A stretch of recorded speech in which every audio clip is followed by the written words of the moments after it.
question about writing the American Community College.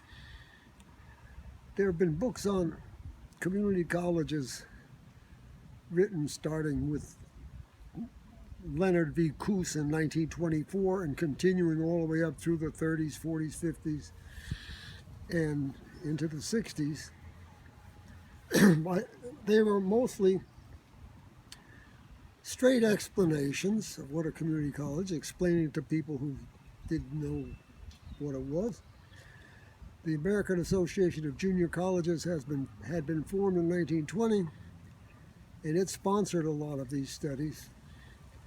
And of course, because it's an advocacy association, the AAJC was not interested in any negative views or critiques. By the 1970s,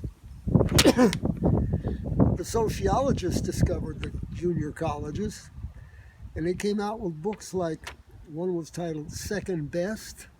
The title itself tells you about what that book's about. Another one was titled The Diverted Dream, which that also tells you what the community colleges do. They divert students away from the baccalaureate. And so that they didn't go down well with the major association. So Florence Brower and I appeared in there, and we were doing books. We had the Era Clearinghouse for Junior Colleges established in 1965. And so we were collecting all sorts of documents about community college, and we decided we were going to write a book that would be not a critique and not a hagiography, not a celebration, but just a straightforward description. And that's what we did. We went to San Francisco to talk to Alan Josie Bass, the eponymous publisher. And we had to do two books ahead of the American Community College before he realized that we were serious. So we did. And Florence was the first graduate student involved in this venture, but subsequently, a dozen, 15 grad students over the years were involved in the second, third, fourth edition. And along the same time, the book's emphasis changed because contemporary issues were shifting. For example, all the volumes had chapters on background, students, faculty, governance, finance, curriculum, developmental education.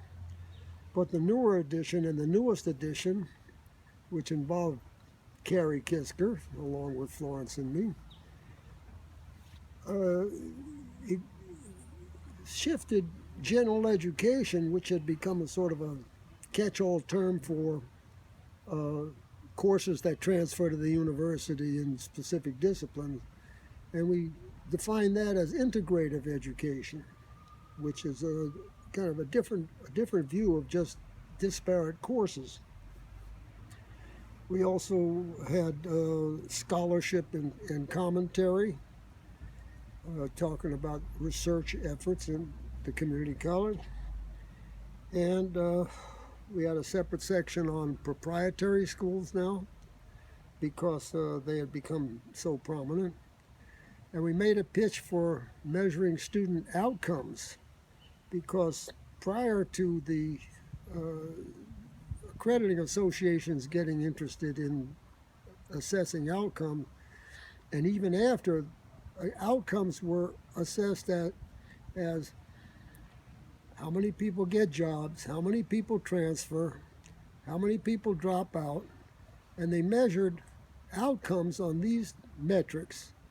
And he didn't measure outcomes on what people are learning. The word learning hardly ever appeared. In fact, Cliff Adelman in 2014 did a study of 47 accrediting associations, and only 18 of them even made an attempt to deal with specific learning outcomes. So we pitch that pretty hard in the book. Now, what will happen when we decide to do another edition? Well, some of the contemporary issues haven't been really treated properly. The community college baccalaureate needs attention.